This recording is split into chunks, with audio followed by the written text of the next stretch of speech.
All right. Good morning, gentlemen. And I use that term loosely. We are on Daf Kuf Beis in Meseches Psachim. So, moving along, we were discussing yesterday. We had the case mentioned Kiddush in a shul, whether the Yaitzei, the mitzvah of Kiddush. Yesterday we spoke about Kiddush Makom Suda. Today we're going to talk about a little bit the others, so which we got into yesterday, about the bracha, about the obligation of the bracha. So we had Rav Chizda. Rav Chizda made a statement, basically said like this: it depends what kind of food. If I'm eating something that requires a bracha achrona where I'm at, such as, let's say, a brachas mazon or let's say al michya or al agafen, right? All those cases, since I have to return here, so therefore when I left, I'm supposed to come back anyway. So I don't require a bracha, a new bracha rishona or a new bracha achrona, before I leave. I don't require it. It's still one long continue eating because I have to come back. All right. So he differentiates between that and, let's say, shahakal, right? If I have, if I'm eating, drinking orange juice, right, then I would require to make a bracha achrona, then a new bracha rishona wherever I go. Fine. Then we brought a case of we left off with a kasha, right? I'm sure some of you might have had difficulty sleeping because we left off in a kasha. But so the kasha was basically that we brought a case where the people left to be Mesamech Mekala, and it says Akrag Lehem, and they were leaving there because they're eating something that required to stay. And they said the reason why they don't have to make a bracha when they come back is because they left people behind. But sounds like if they didn't leave people behind, they would have had to go ahead and make a bracha achrona and a new bracha rishona. So it's a kasher of Chizda. So bottom line, Kuf Aleph Amud Beis, the Amar of Nachman Bar Yitzchak, Zaman Tana Akiros. Who is the author who talks about the halacha of akiros, of being oikir regel, of leaving the spot? There's Rabbi Yehuda. Now, that's the shita of Rabbi Yehuda, and basically there's a machlekes tanaim between Rabbi Yehuda and the Rabbanan, and that's Rabbi Yehuda who holds that. What's this brayso? The time of the brayso, chavirim shayim assuming v'akru regleim. If you had a bunch of people that's sitting around eating v'akru regleim l'leich l'beis hakneses l'beis hamedrash, and then they uprooted themselves to go ahead to the beis hakneses or the beis hamedrash. Kshehein yaitzin, ein tunin bracha l'mafreya. Kshehein chayzun, ein tunin the bracha l'chadchila. Right? When they leave, they don't need to go ahead and make a bracha achrona. When they come back, they don't need to make a new bracha rishona. It's all considered. You don't need anything, right? In other words, so this is like Rav Chizda, right? You don't need anything because I'm having mazonos, right? And I leave and I come back. I don't need to make a new bracha, just like Rav Chizda. And Amar Rabbi Yehuda, and Rabbi Yehuda argues, he says, no, only when they leave some people behind. So therefore, their meal is still continuing because there are people still sitting where they were. However, if they left no behind, when they leave, right? So, but if they didn't leave anyone, then they would have to go ahead and make a new bracha rishona and bracha achrona, and that was a sheet of Rabbi Yehuda, and that would be like the brayso we saw yesterday. So if Chizah says, don't ask me for the brayso yesterday, because that was just that brayso goes according to Rabbi Yehuda. I hold like the Rabbanan. So Ella Tama de bedvarim hatunin bracha lachrehem.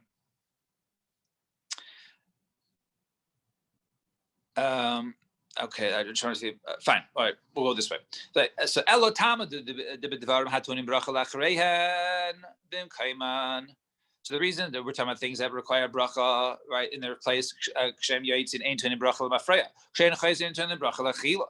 Now, so when we're talking about things that require, right, but when we're talking about things, right, which require in this place, such as mazonos, right? So therefore, they're not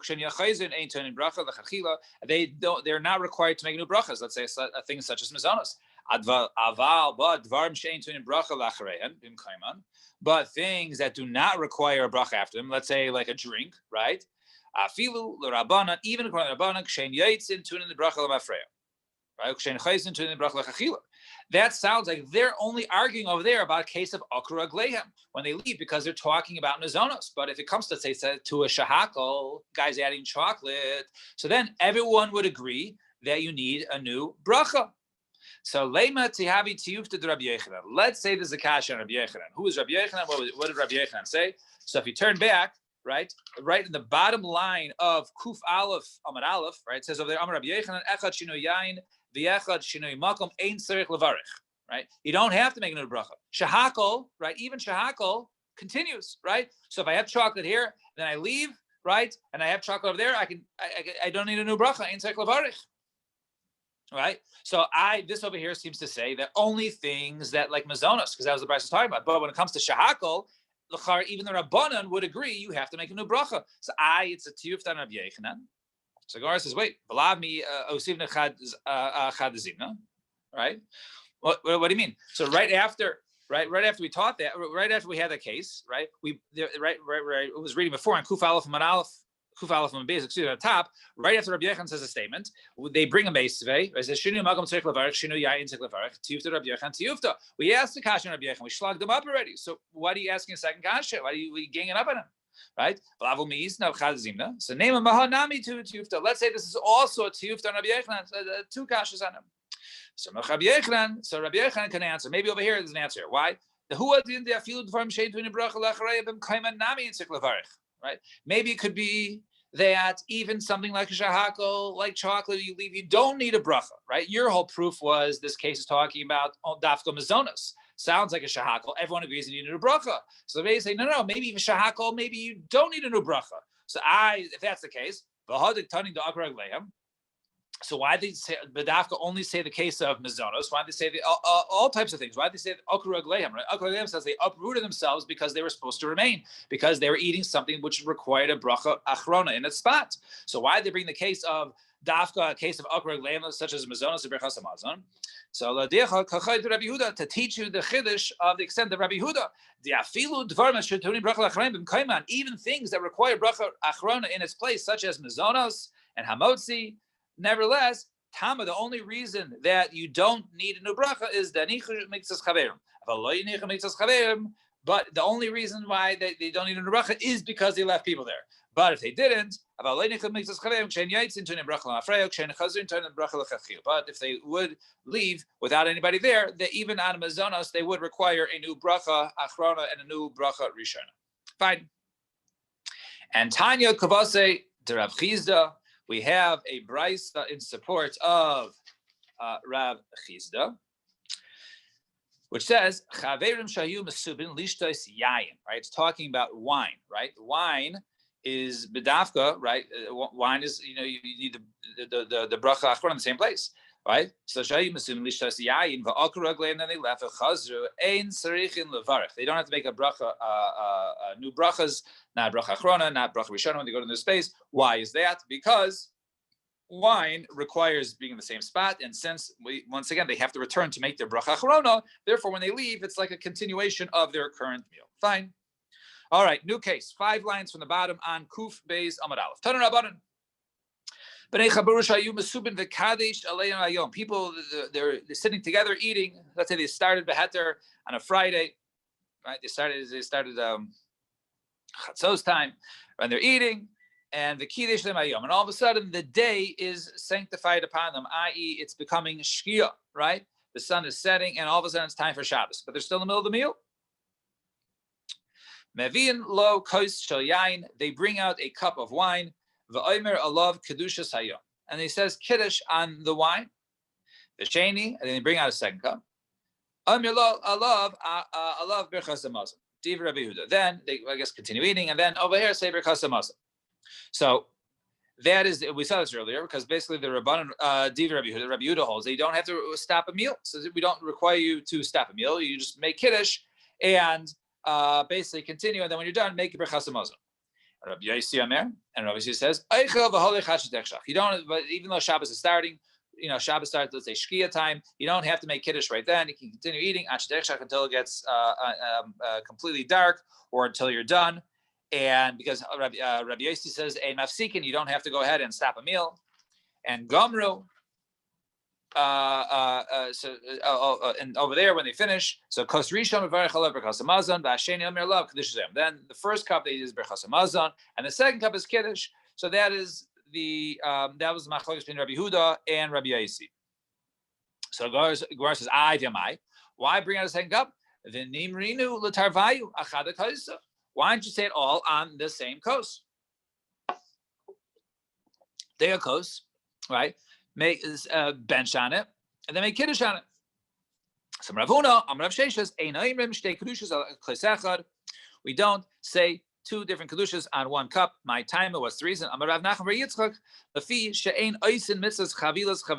make mitzvahs like bundles. Each mitzvah is special. We don't just group them together. We don't say, to kill two birds with one stone, right? Each one has chashivas, and therefore each one requires its own kos.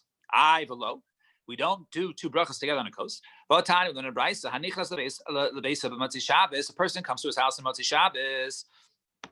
So we say, Mevarech al yayin. So he makes the bracha on Ber Piagofen, V'al Ma'or, and Ber Eish, V'al B'samim, and he makes the bracha on B'samim, V'achar kach, Eimer Havdalah al Kos, and then he says Havdalah al Kos, then he says Hamavda Mikosh L'chol, V'imhein Ella Kaisechad, and if he only has one kos, and he had to bench, and he also has Havdalah coming up, so what does he do? Meinichel Liachar Amazon, he leaves it till after the meal. All right, and then he leaves it basically the kos for Birkas Hamazon, and he uses that also for Havdalah. Use that for Havdalah. So Gemara says, see, it's funny. Like in Shul, what they do is because they bench, right? Usually after this Zman where you're not allowed to start eating again, so they make. And Shul, they make, they make what's it called? They bench over the same kos, but they don't drink it, right? Because they don't want to drink it. They leave it, they leave it aside, and therefore they use that same cup, but they don't make, another bracha there. But anyways, over here, but we're talking about, let's say when he finishes his meal is before, when a time where he can go ahead and drink hagafet, right? Even before shkia. So he says, so the Gemara says, so we see over there, but you can use the same cup for benching and Abdullah. So the Gemara says, no, ein lo shani. So he says, no, over there is talking about he doesn't have enough wine for both. He has minimal amount of wine, and therefore, you're forced to do it, so you do it. But, you want to do it. But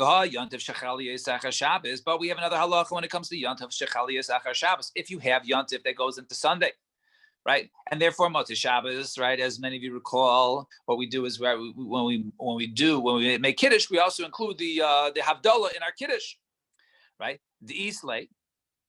And I was over there, he has both enough wine. V'amer Rav, and says Rav, Yakna, right? He says Yain Kiddush Ner Havdalah, right? So you make Kiddush, right? And Havdalah, right? Two different mitzvahs on the same cup. So Amri, they say, no. Midalo Amr Zman. Okay, wait. A lot of people know that there's a thing called Yakna Haz, right? Yain Kiddush Ner Havdalah Zman, which is Shechianu. This over here doesn't mention Shechianu. Now, which holiday is the one that we don't have Shechianu? So, but the fact it didn't say the Zayin at the end. It's the only Yontif that we don't say Shechianu, which is the seventh day, the last day of Pesach. In other words, the last day of Pesach, the holiday is over. He had Arba Kosas, he had Shabbos Chol Moed, whatever it was, right? And now the Chol Moed, the Havile, Achile, whatever he had, he doesn't have anymore, right? It's the end of Shabbos, but less late. And maybe we're talking about a case where he doesn't have anything else, right? He didn't have enough wine, so therefore he's using it. He's saving himself. He doesn't have any more, so he uses it both for Kiddush and Abdullah. But okay, so let's find a case on Yontif Rishon. The first Yontif, he has plenty of wine before the holiday. But Rabbi says, Yak Zana, Yain Kiddush Zmanir Abdullah, V'Rava Mar Yak Nahaz. And Rava says, no, you say the order is Yain Kiddush Ner Havdalah Zman. Right? So we see this Zman there, and nevertheless, in the same coast they were using for Kiddush and Havdalah. Chavilos. So Ella Havdalah the Kiddush Chadamilsi. Rather, Havdalah and Kiddush is one thing. Kiddush is sanctifying the day. Havdalah is the separation of the day. It's really like one, it's the same type of mitzvah, same brand of mitzvah. However, Birkas Hamazon, the Kiddush, but when it comes to benching, right, making the bracha of Birkas Hamazon upon a cup of wine, and the Kiddush Hayom, that is Trei Milenino. That's considered to be two different types of mitzvahs, and that's the type of mitzvah that we do not want to go ahead and bundle it as chavilos. All right, we'll stop here at the two dots. Everybody should have a wonderful day and enjoy the nice sunny weather. It's supposed to be, I think, in the 50s. And please go out and support your local golf courses. Thank you very much.